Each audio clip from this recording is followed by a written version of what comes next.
Bonjour les Sagittaires et bienvenue dans votre tirage de l'année 2026. Je suis ravie de vous retrouver et de vous proposer ce nouveau tirage que j'ai composé pour vous.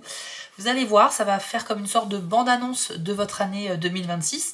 On va survoler différents aspects de la vie pour vous donner un max d'informations. Donc là, vous avez la partie travail, carrière, études, formation, mais aussi les projets plus personnels que vous avez envie de développer en 2026. Là, c'est la partie sentimentale et relationnelle. On découvrira d'ailleurs quels sont les 2 signes astrologiques avec lesquels vous allez le mieux vous entendre durant cette nouvelle année. Ici, on a 3 cartes importantes. Donc ici, ça va être quel sera votre principal atout, votre plus grande qualité en 2026. Là, ça va être justement la principale difficulté, quel sera un des plus grands challenges qui vous attend. Alors que la 3e carte va nous indiquer un événement important de votre année. Et puis on terminera avec une carte de conclusion pour vous donner un dernier petit message afin de vous guider sur cette nouvelle année qui nous attend tous. Donc voilà les amis, j'espère que ça vous plaira. Avant de commencer, je vous rappelle que si vous désirez votre propre tirage, il faut aller sur mon site spiral-guidance.com. Vous allez dans la partie prestations et vous pourrez choisir une des 6 guidances proposées. Vous aurez le choix entre des tirages à distance par mail ou bien en direct par téléphone avec moi où on peut développer davantage vos questions. Dans tous les cas, tout est expliqué sur le site. Et je vous rappelle aussi que jusqu'au 31 décembre, toutes les commandes qui seront passées bénéficieront d'une chance d'être tirées au sort pour pouvoir gagner exactement la même guidance une seconde fois. Il y aura 2 personnes tirées au sort parmi toutes les commandes du mois de décembre, les amis. Voilà, donc tout est dit les Sagittaires. On va tout de suite commencer à découvrir vos premières cartes. Donc pour la partie projet personnel et professionnel. Vous avez eu la négociation et l'extrémisme. Donc on commence avec négociation. Donc ici effectivement il y aura des choses qui vont être discutées pour vous. Il y a des projets qui commencent à se planifier, à se mettre en place, mais qui vont nécessiter d'obtenir des accords. Et en tout cas on est sur une décision qui sera plutôt équitable. Il y aura des discussions importantes pour que les 2 parties soient satisfaites en fait. Donc il y a vous d'un côté, il y a peut-être votre employeur de l'autre, ou des financeurs, des personnes qui vous suivent sur vos projets plus perso. Il y aura des discussions, voilà, pour négocier quelque chose d'important. Donc de manière générale, vous prendrez des décisions dans le but de rééquilibrer des choses cette année. Vous allez essayer aussi d'être équitable et non pas injuste. C'est-à-dire que toutes les décisions que vous prendrez au niveau professionnel ou dans les projets perso, ça vous tiendra vraiment à cœur que personne ne soit lésé, d'accord ? Donc ça c'est super. Ça peut aussi nous parler du fait de prendre la défense de quelqu'un qui aurait été injustement accusé de quelque chose. Alors, dit comme ça, c'est vrai que c'est un petit peu flou, mais peut-être que dans votre activité professionnelle, vous avez un de vos salariés, si vous êtes patron, ou un collègue ou une collègue qui va se retrouver un petit peu dans une situation compliquée où on va l'accuser de quelque chose et c'est absolument faux. Il faut savoir que là, vous serez un petit peu comme l'avocat qui vient défendre son client. Enfin bref, vous allez défendre les personnes qui en ont besoin, surtout quand il y aura des injustices. Parce que les injustices, c'est un peu le thème de cette carte aussi, ça va vous mettre hors de vous. Que ça vous concerne ou des personnes dans votre entourage, vous serez toujours la personne qui sera là pour aider les autres parce que vous ne supporterez pas la bêtise humaine, les décisions qui sont prises sans commun accord. Ça vous mettra hors de vous, les Sagittaires. Si jamais vous êtes une personne qui a envie de développer un nouveau projet plus personnel, je sais pas, ça peut être créer une association, créer une chaîne YouTube, vous lancer dans une activité qui au départ n'est pas forcément rémunératrice. Là c'est pareil, on vous demande de bien peser le pour et le contre avant de vous engager dans quoi que ce soit. Donc encore une fois, toujours dans cette idée d'harmoniser les choses et de rester dans un certain équilibre. Faut pas que les choses soient complètement inégales. Et puis enfin, avec cette carte, on nous dit que vous pourriez avoir envie d'apprendre aussi une langue étrangère en 2026 dans le but de servir un projet très spécifique. Voilà, donc ça va peut-être pas parler à tout le monde, mais je vous le dis, puisque c'est dans la carte. Vous avez aussi la carte de l'extrémisme. Alors, là, on a une énergie un peu plus lourde quand même, les Sagittaires. On y voit 2 personnes qui sont en train de se disputer par rapport à un document. Ça parle pas forcément de ça au premier degré, mais ça peut indiquer des conflits quand même, des débats. Il pourrait y avoir une sorte de dispute verbale, quelque chose qui va monter assez haut dans les tours, au niveau professionnel, carrière, ou même par rapport à des études. Mais tout ce qui concerne votre avenir, au niveau de ce que vous faites dans votre vie, Il y aura des gens qui vont pas partager le même avis que vous et ça peut générer voilà, des petites disputes. On est quand même sur quelque chose d'assez intense, je vous le cache pas. Et on nous dit aussi que si vous souhaitez sortir d'un gros problème que vous pourriez rencontrer, eh bien on nous dit qu'il va falloir que vous arriviez à faire une transformation en profondeur pour que vous arriviez à changer votre vision des choses. Il n'y aura que comme ça que vous trouverez une issue. Ceux qui ne feront pas l'effort de s'ouvrir l'esprit et de voir les choses différemment face à un problème, vous resterez dans le problème. Je préfère vous le dire. Mais ceux qui sont voilà, aptes qui sont un peu plus souples et qui acceptent aussi de se remettre en question, là il y a toutes les possibilités devant vous. D'accord ? Sinon, c'est une carte qui a quand même une très bonne nouvelle. Elle indique justement la résolution d'un gros souci professionnel ou en lien avec vos études, votre formation, votre carrière ou un projet perso. Donc c'est un peu paradoxal parce qu'on nous parle de conflit, de fait de rester enfermé dans un problème si on n'évolue pas. Et en même temps, ça peut parler vraiment de la fin d'un problème important. Donc c'est super. En 2026, il y a quelque chose qui peut trouver une vraie solution. Ensuite, avec le tarot, vous avez eu le chevalier de bâton et la carte du chariot. Bon, alors déjà, avec ces deux cartes, on voit que les choses bougent. Ça va vraiment avancer puisque ce sont des cartes de mouvement. Donc déjà, le chevalier de bâton, il est associé à la passion, à la carrière, effectivement, à vos buts dans la vie. Et c'est un personnage important, c'est un chevalier. Donc il est armé pour affronter les épreuves. Et c'est quelqu'un aussi qui a conscience du danger. Vous voyez ici, on a un chevalier sorcier sur son balai. Il se dirige vers une montagne qui est gardée par un dragon menaçant, mais il y va, et il y a même sa petite baguette magique qui est prête à lancer un sort. Donc c'est quelqu'un qui est armé pour le danger ou les épreuves, et ça va représenter votre état d'esprit. Donc pour moi, vous allez prendre des décisions majeures en 2026, pour lesquelles vous avez totalement conscience en fait de ce qui vous attend. Ce qui est bien, c'est que vous ne partez pas à l'aveugle. Je pense que vous allez commencer à préparer le terrain pour que le moment venu, vous soyez extrêmement sûr de vous. Donc c'est bien, ça veut dire que vous êtes quelqu'un de minutieux, vous anticipez les choses.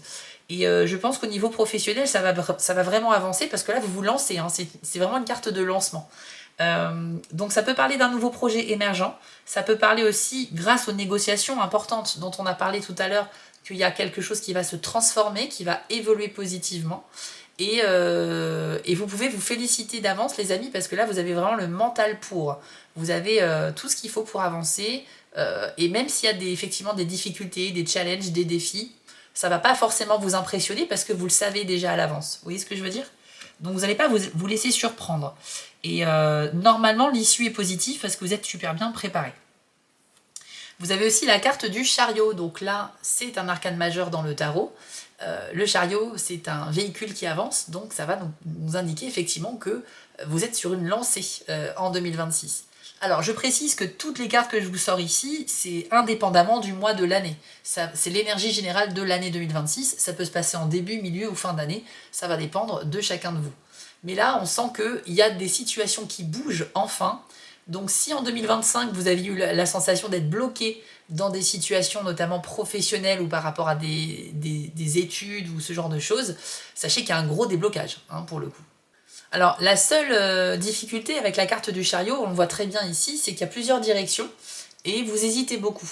Donc même dans l'hésitation, vous allez quand même réussir à avancer, c'est ce que je voulais dire. Parce que parfois quand on est confus, on s'arrête net et du coup on n'avance plus du tout. Là, il y a quand même une avancée, ça veut dire que malgré l'hésitation, vous allez assez rapidement prendre vos décisions. Parce qu'il y aura des évidences à vos yeux, je pense. Et aussi, connectez-vous un peu à votre intuition pour faire des choix. Les sagittaires, en général, elles ne se trompent pas. La carte du chariot, en tout cas, c'est super. Peu importe le domaine de la vie dans lequel elle apparaît, ça veut dire que les choses avancent dans votre sens et que vous trouverez votre chemin, même si vous pouvez douter à un moment donné. On va passer maintenant à la partie sentimentale et relationnelle. Donc là, vous avez eu déplacement, déménagement et dépendance affective. On commence par déplacement, déménagement. Donc on y voit une jeune femme qui prend sa valise et qui part vers de nouveaux horizons. Donc bien évidemment, ça peut parler d'un déplacement peut-être pour rejoindre quelqu'un, puisqu'on est dans la partie amour. Ça peut être aussi un déménagement forcé, peut-être à cause de votre travail, ou vous êtes en couple avec quelqu'un qui va devoir être muté professionnellement. En tout cas, on sent que c'est lié à votre relation amoureuse, ce déplacement. Donc soit vous êtes célibataire et vous décidez de rejoindre quelqu'un ailleurs, soit vous êtes déjà en couple et l'un de vous deux va devoir, pour le travail certainement, pour une mission, se déplacer et vous pourriez peut-être déménager définitivement. Ça peut être aussi temporaire, hein, ça peut être quelques mois, mais en tout cas vous faites vos valises, quoi. Il y a quelque chose comme ça. Ça peut indiquer aussi des déplacements multiples au sein d'une relation. Peut-être que, notamment pour les célibataires, vous allez commencer à entamer une relation avec quelqu'un qui n'habite pas près de chez vous, et par conséquent, ça va nécessiter voilà, de prendre le train ou l'avion ou la voiture, mais il va falloir un petit peu se bouger. Donc c'est pas forcément un déménagement de toutes vos affaires, mais en tout cas, il y aura du mouvement là aussi, hein, dans les relations amoureuses, les Sagittaires. Donc voilà, vous l'adaptez bien sûr à votre situation. Ensuite, vous avez la dépendance affective. Ça peut être une tendance sur 2026 que vous aurez.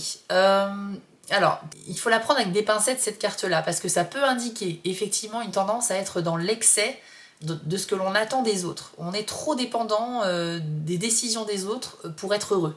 Et par conséquent, on est complètement dépendant de leur amour, de leur présence, etc., etc. Ça peut traduire des difficultés à se sentir bien quand on est seul. Alors si vous êtes en couple et que votre partenaire doit s'éloigner pour une raison ou pour une autre, vous ne supportez pas cet isolement, vous avez du mal à prendre des décisions par vous-même au niveau sentimental, vous avez besoin de l'aval à chaque fois de votre partenaire, peut-être que c'est votre partenaire qui est beaucoup plus décisionnaire, mais plus que les décisions de couple, c'est plus au niveau de l'affectif ici en fait. J'ai l'impression que vous avez tellement besoin d'amour, les Sagittaires, encore une fois, hein, que vous soyez en couple ou célibataire en 2026, il y aura tellement ce besoin intense que dès que quelqu'un va vous en donner un peu de l'amour, vous serez un peu comme une drogue, quoi. Vous en voudrez toujours plus, en fait. Vous serez addict à l'amour, en fait, un petit peu. Même si j'aime pas trop ce mot. Mais voilà, c'est un petit peu l'idée. La dépendance affective, c'est pas quelque chose de très très bien, j'ai envie de dire. C'est normal d'avoir envie d'amour et d'affection, d'être remarqué, de recevoir des compliments, des preuves d'amour, mais il faut aussi que ça soit dosé. Sinon, vous avez un comportement d'une personne qui est addicte et c'est pas très bon parce que ça peut nuire à la relation.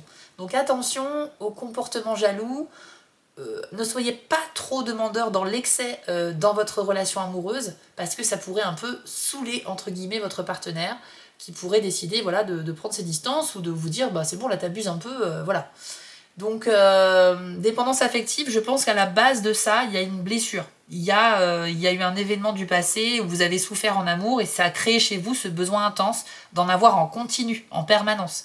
Donc c'est un peu l'énergie de l'année. Je vous rappelle que c'est un tirage sur les 12 mois de l'année 2026 et qu'on parle ici d'une tendance qui est fluctuante. Hein. Il y aura des moments où ça va aller, des moments où ce sera beaucoup plus présent. Mais de manière générale, on sent que vous êtes quelqu'un qui a énormément besoin d'attention et il n'y a pas de problème à ça. C'est pas un reproche, mais par contre, c'est vrai que si vous êtes dans une relation amoureuse, cet excès d'envie d'avoir des preuves d'amour tout le temps pourrait vraiment agacer autour de vous. Donc faites attention à ça, les amis. Et pareil, si vous enchaînez plusieurs histoires en 2026, si vous êtes célibataire et que vous avez des histoires qui ne durent pas longtemps, mais que vous en avez plusieurs, peut-être remettez-vous en question parce que c'est peut-être ça la cause du fait que ça ne dure pas. Peut-être que vous en demandez beaucoup trop dès le début. Prenez le temps de vivre les histoires au fur et à mesure qu'elles se développent. Laissez le temps aux choses de se faire naturellement. Si dès la première semaine, vous parlez d'emménager ensemble ou de faire des voyages ou des trucs comme ça, c'est peut-être que vous allez un petit peu trop vite, d'accord? Donc voilà, essayez de vous remettre en question sur vos attentes sentimentales. On va découvrir maintenant les 2 signes avec lesquels vous avez le plus d'affinité en 2026. Ça peut être pour tout type de relation, hein, je précise, des super amitiés, mais aussi bien sûr des flirts, des amours. C'est les signes du Scorpion et de la Vierge avec lesquels, a priori, vous avez le plus de connexion. Un dernier message pour la partie sentimentale maintenant, les Sagittaires, c'est la carte de l'Astronome. Je vous lis son message. Vous vivez un moment difficile et votre expérience ne vous sera d'aucune aide. Il est temps de vous tourner vers l'avenir et de mener une introspection en quête de réponses. Suivez votre instinct. Oubliez les besoins et les soucis matériels qui vous retiennent et écoutez votre intuition. Des personnes qui partagent votre état d'esprit pourraient même vous aider. Alors ouvrez-vous aux perspectives, mais ne les laissez pas vous enchaîner. Alors, la carte de l'Astronome en amour, elle va indiquer que oui, vous pourriez vivre une situation qui va vous laisser un peu perplexe et qui va vous forcer à réfléchir pour trouver une solution. Donc ça peut être un petit problème du quotidien au sein du couple, ça peut être quelque chose d'un petit peu plus imposant aussi. Mais l'important, c'est que face à cette difficulté, il va falloir que vous suiviez votre intuition parce qu'on nous dit que vous n'aurez pas d'autre choix en fait. parce que cette situation sera nouvelle pour vous. Donc votre expérience ne vous sera d'aucune utilité. Peu importe les histoires et les épreuves que vous avez traversées avant, la situation dont parle cette carte, c'est quelque chose d'inédit, c'est une première expérience pour vous. Donc vous ne saurez pas comment agir parce que vous n'avez pas d'expérience, c'est ok, mais pour le coup, essayez de ressentir les choses. Quelle est selon vous la meilleure attitude à adopter? Est-ce que je dois me comporter ainsi? Est-ce que je dois faire ci, dire ça? Etc. etc. Et c'est comme ça en fait que vous allez pouvoir trouver des solutions. Il y a une deuxième possibilité aussi pour vous aider, c'est en plus de votre intuition, c'est demander autour de vous des personnes qui ont vécu cette situation. On nous dit qu'il y a des gens qui partagent le même état d'esprit que vous, ou qui sont déjà passés par là, et que leur vision des choses pourrait être un vrai guide pour vous. Donc voilà, n'hésitez pas à trouver votre voie vers une solution par rapport à un problème de couple ou un problème relationnel à travers les échanges avec les autres et également en étant connecté à vos ressentis, les amis, mais surtout pas en vous basant sur le passé, puisque vous n'aurez pas de solution en cherchant dans ce côté. On va voir maintenant les 3 cartes suivantes qui sont très importantes également dans ce tirage. Donc ici, j'ai demandé quelle est votre principale force, votre principal atout en 26. Pardon. C'est la carte de la perspective. Alors c'est super parce que c'est une carte qui nous parle d'avoir une vision des choses élargie. On accepte de se remettre en question et on apprend énormément grâce à ça. Vous serez capable finalement de prendre du recul et de voir les choses d'une manière inédite. Vous allez accepter de changer votre angle de vue, de prendre du recul, et ça va vous permettre de comprendre beaucoup de choses. Donc les Sagittaires, voilà, votre ouverture d'esprit, c'est votre force en 2026, parce que vous allez accepter de voir aussi bien les personnes que les événements qui vont se passer dans votre vie, tout en n'étant pas fermé, quoi. C'est-à-dire que même si vous avez une première opinion sur quelqu'un, vous acceptez de vous remettre en question avec le temps. Voilà, quand on fait une nouvelle connaissance, on a toujours un a priori au départ, et puis après, vous n'êtes pas fermé à faire évoluer cet avis que vous avez sur cette personne. Et c'est pareil sur votre propre vie, sur les situations que vous allez vivre ou sur les problèmes que vous allez rencontrer. Votre ouverture d'esprit vous permettra très clairement de ne pas rester coincé dans des situations parce que vous faites preuve d'une grande perspective. Donc c'est un peu comme la carte de l'astronome. D'ailleurs, on a cette longue vue sur la carte qui peut rappeler le fait de regarder de manière dans le ciel, quoi. C'est un petit peu ça, c'est accepter de voir les choses autrement pour s'en sortir. Donc bravo à vous, ça sera une très grande qualité qui sera très utile sur cette nouvelle année. Maintenant, on va découvrir la carte qui va symboliser un défi important ou un gros challenge qui vous attend en 2026. C'est la carte du pardon. Alors, c'est la 3e fois que je l'ai dans cette catégorie pour d'autres signes. Visiblement, vous avez soit un pardon à accorder à quelqu'un ou soit à demander. Donc, je ne sais pas de quel côté vous vous positionnez, mais une des plus grosses difficultés de votre année, ce sera de réussir à trouver le courage de faire des excuses et de demander pardon à quelqu'un, ou bien que quelqu'un vienne vers vous et vous demande de le pardonner, et ça sera très difficile pour vous. Donc, ça ne veut pas dire que c'est impossible, ça veut dire juste que ça sera compliqué pour vous d'accepter des excuses ou d'en demander si c'est vous qui doit vous faire pardonner. Voilà, mais en tout cas, cette carte est quand même ressortie à plusieurs reprises dans plein de signes. Je ne sais pas ce qui se passe en 2026, mais waouh, il y a pas mal de choses au niveau relationnel. Pour moi, cette carte, elle est importante parce que ça veut dire que c'est l'occasion aussi de repartir sur de bonnes bases avec quelqu'un. Une relation qui a été ternie par un événement, il y a peut-être une mauvaise compréhension qu'il y a eu entre vous et quelqu'un d'autre. C'est pas forcément dans le sentimental, c'est vrai qu'il y a un cœur au centre de la carte, mais ça peut être une relation familiale, professionnelle ou encore amicale. Si vous avez intensément à l'intérieur de vous un besoin de vous faire pardonner de la part de quelqu'un, eh bien 2026 c'est le bon moment. Mais ça ne sera pas facile. Ce ne sera pas facile de trouver les mots, de vous exprimer. Et puis si vous n'êtes pas concerné par ça, c'est que quelqu'un viendra vous demander pardon. Et là aussi, vous ne serez pas forcément très chaud au début pour lui accorder. Et peut-être même que vous ne le ferez pas. Mais on nous dit que ça sera très très difficile parce que ça va remuer beaucoup de choses. Ça remet trop de choses en question et cette carte ne vous dit pas de dire d'accorder le pardon. C'est juste réfléchissez bien quand même avant de décider quoi que ce soit. Même si encore une fois, sur votre premier avis, vous êtes plus sur un non ou sur un oui, repensez-y à 2 fois. Ici, avec la 3e carte, c'est un événement marquant qui vous attend en 2026. C'est la carte projet. Donc c'est super, là on y voit un plan qui se déroule avec plein de choses dessus. Ça veut dire que vous élaborez quelque chose dans votre tête et que ça va commencer à prendre vie là en 2026. vous vous lancez. Je sens des lancements d'entreprises, des lancements de projets qui vous tiennent à cœur. Ça peut être juste aussi des choses plus personnelles, hein. Ça peut être, je sais pas, vous avez envie de créer une chaîne YouTube, un podcast, une émission de radio, vous avez envie d'écrire un livre, vous avez envie de... Vous voyez ce que je veux dire? C'est pas forcément toujours dans le travail. Mais c'est un projet que vous avez envie de voir naître en 2026, et clairement, bah c'est le cas. Donc là, vous prenez les bonnes mesures, vous planifiez les choses, vous prenez beaucoup de notes, et vous faites les choses avec beaucoup de sérieux en fait. On voit en 2026 qu'il y a une ouverture et vous allez vivre les débuts de votre projet, et je l'espère pour vous parce que cette carte ne nous le dit pas. Est-ce que ça va fonctionner ou pas? Je ne sais pas, mais en tout cas c'est le début de quelque chose, la naissance d'un projet important. Pour finir, les Sagittaires, on va découvrir la dernière carte, celle qui va vous donner un petit conseil supplémentaire pour l'année 2026, c'est la carte de la pluie, qui nous parle de purification. Alors la symbolique de cette carte, comme vous l'aurez un petit peu compris, la purification, c'est un peu comme une détox. On va juste chasser le négatif et on va essayer de réinitialiser notre vie, nos pensées, notre état d'esprit, ou peut-être aussi nos relations. En fait, il est temps de faire une sorte de tri dans votre esprit et dans votre vie pour ne garder que l'essentiel, que les choses qui comptent vraiment pour vous. Donc ça veut dire que 2026 pour les Sagittaires, bah, c'est une étape importante pour repartir sur de nouvelles bases.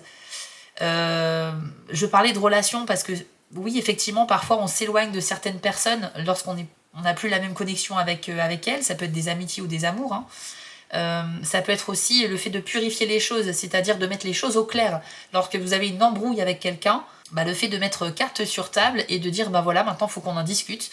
Voilà, les choses traînent et c'est plus possible. Donc là, on fait un point et on résout le problème une bonne fois pour toutes. On va donc purifier la situation, on ne va pas la laisser s'envenimer à nouveau.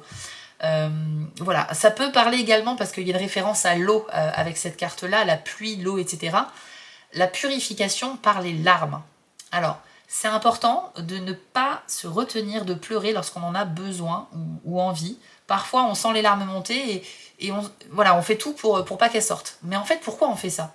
Si les larmes montent, c'est que votre corps a enclenché le processus pour les faire sortir. Donc, vivez le moment. Lâchez les vannes, ouvrez les vannes et laissez les larmes couler. C'est pas grave. Le fait de se retenir, c'est même un contre-instinct en fait. Votre corps vous dit que j'ai envie de laisser partir des larmes parce qu'il y a quelque chose, il y a une émotion qui est trop intense là. Et si on se retient, c'est complètement contre-intuitif. Vous voyez ce que je veux dire? Donc ça ne veut pas dire qu'il y aura des drames dans votre vie hein, en 2026. Je ne le souhaite pas. Et puis ce tirage n'a pas pour but de vous annoncer ce genre de choses. Mais c'est simplement que le fait de pleurer parfois peut servir de détox, de purification de l'âme et de l'esprit, parce qu'on va enfin laisser s'exprimer une émotion qu'on a gardée en nous très longtemps, ou bien on fait face à un événement tellement intense que ça provoque immédiatement une envie de pleurer. Ça peut être une admiration pour une œuvre d'art, ça peut être écouter une musique qui nous touche au plus profond de l'âme et qui nous fait pleurer parce que c'est tellement beau et puissant. Ça peut être une rencontre avec quelqu'un qui nous bouleverse. Ça peut être bien sûr des problèmes que l'on a dans la vie aussi, des choses qui nous font du mal. Et quelle qu'en soit la cause, les amis, il faut que vous soyez en accord avec l'élément de l'eau sur cette année 2026. Si vous avez envie de pleurer, eh bien écoutez, isolez-vous au pire et vivez juste le moment. Et voilà, ça sera un grand soulagement après. On est vraiment sur une idée de détox et de purification. Ça passe aussi par laisser s'échapper les larmes. Ok les amis, je voulais faire une petite parenthèse là-dessus parce qu'on n'y pense pas, mais ça fait partie aussi de tous ces process de purification. Donc, les Sagittaires, on a terminé ce tirage 2026. J'espère qu'il vous a plu. Si c'est le cas, n'hésitez pas à vous abonner, liker, commenter. Vous savez que c'est grâce à ces petites actions gratuites que vous pouvez faire sur les chaînes que vous appréciez qu'on survit un petit peu sur YouTube. Aujourd'hui, YouTube a beaucoup changé. C'est très compliqué de se démarquer. Donc, je compte sur votre soutien et je vous remercie très sincèrement d'être là. Bien évidemment, je vous affiche aussi mes réseaux sociaux en bas, donc Facebook si vous voulez être alerté en temps réel de toutes les news et les concours que je mets en place. Instagram, c'est pour aller voir vos cartes bonus chaque mois en fonction de votre décan. Et sur TikTok, ce sera les petites guidances express chaque semaine pour vous aiguiller tout au long du mois. Donc voilà les Sagittaires, je vous souhaite à tous une très belle année 2026 et on se retrouve très vite pour d'autres guidances.